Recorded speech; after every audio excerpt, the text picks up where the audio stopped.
Akasbani Imphal Nayani Devi na pau pajari ahanbada maruoiba pau leibaki atay mafam singaloina na Manipur da sungasi tara suba Armed Forces Veterans Day 2016 pangthokli Manipur ki National Highway anida miyamgi sebada thawai katkraba driver singbuning singduna ngasi raija sida 38 suba Drivers Day pangthokli Commonwealth Lebak Singi Speaker Masung Presiding Officer Singi Kunnipan Suba Mifam Ngasidagin New Delhi da Ahuragani Amasung Humpumapan Suba National School Games Championship Lisingani Kunmanga Kuntaru Ngasinung Til Imphal da Rajapal H.Priyokumar Bhalana Hudok Lagani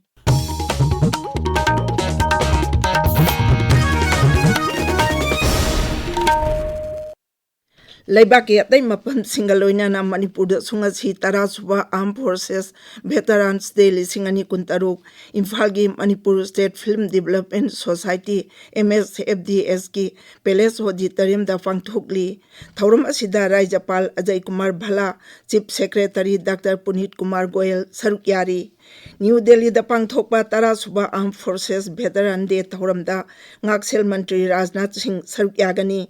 Armed Forces Veteran Day asi leibak asigi ahanba Indian Army gi Commander in Chief Field Marshal K.M. Kariyapana tauramba thabak sing adubu kai khumnabo utuna chahi kudingi January 13 da pangthokpani lising ama chamapan yangkhai umdoi ngasigi numit asida mahak thabak tagi pothakhi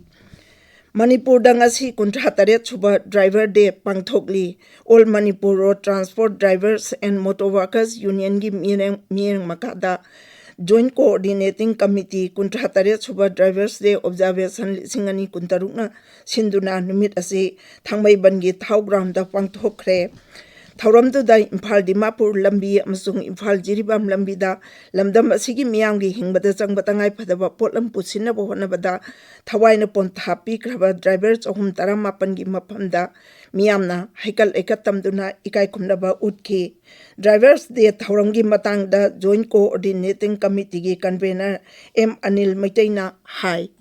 All Manipur Road Transport Drivers and Motor Worker Union na haijening badi ngasi singa masung kamda leiriba parja puna makidamangtani ngasi sangla lambi ani sida national highway 37 amadi national highway number 2 hairiba sangla lambi ani sida awawa maisa kaya khangaga driver singchina Manipur parja gi damakta chana thangna mayam mama ngasi honaba yaba tawba yaba mayam tawri masi puna maksi Manipur da leiriba aikogi singa masung kamda leiriba CSO organization sing mayam puna khaminaba ma khaminaraga ngasi driver singsisu ngasi gi mayam gi damakta seba tawbiribani haibasi khanbiraga puna mangna driver singbu minungsi thambiu driver singda wat neiba tawbiganu hariba ngasi gi numit asidagi hauna Manipur gi mafam kudimakta driver singbu mayam gi seba makalamna tawhonba phanganbiu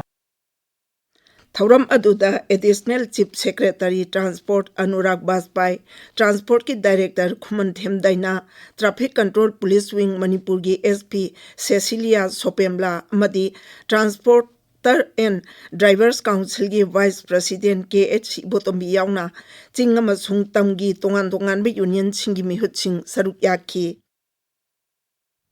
Imphal West District Administration ki District Road Safety Committee na Kwakaitel Police Outpost da lambi chathok chachin gi matangda miyambu hena khanghanaba campaign ama pangthokre thauram asi thabum ama chathagadaba National Road Safety Manka mari leinana pangthokpani thauram aduda lambi da gari thauduna lagliba miyoi sing khamduna helmet upagi kanaba amadi gari niti niyam chumna thaunaba traffic police singna pautak pikhi haukiba ning thaukaban mita phamkiba mipamna Jila asigi tongan mapam singda awareness drive I chalan kakpana chingba thauram sing chathana baware lauki ngasigi oina Kwakaitel Police Outpost Kangla Western Gate Wahengbam Laikai Parking Area amasung Singjamai Police Station kakwani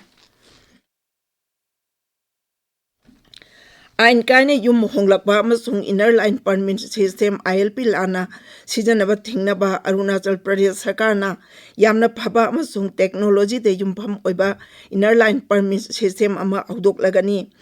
digitized platform asina matam mihanjina leithaba permit ki matam loiraba lamtu chatpagi mawong matau amasung tatsengna changchilakibagi matam amadi hankhibagi matam yawa data sing thidokani Mukhyamantri Pema Khanduna hai mapalamdagi sinmising pusilakpa miyoisingna madu chapchana verification taunabagi damak authority da khangangadabani mahakna hai yelhomi singi hak lam amasung sanskriti ngak senduna thamnabagi damak Bengal Eastern Frontier Regulation lising amachanipan humphudra humdoi henam papangan kankhat alagani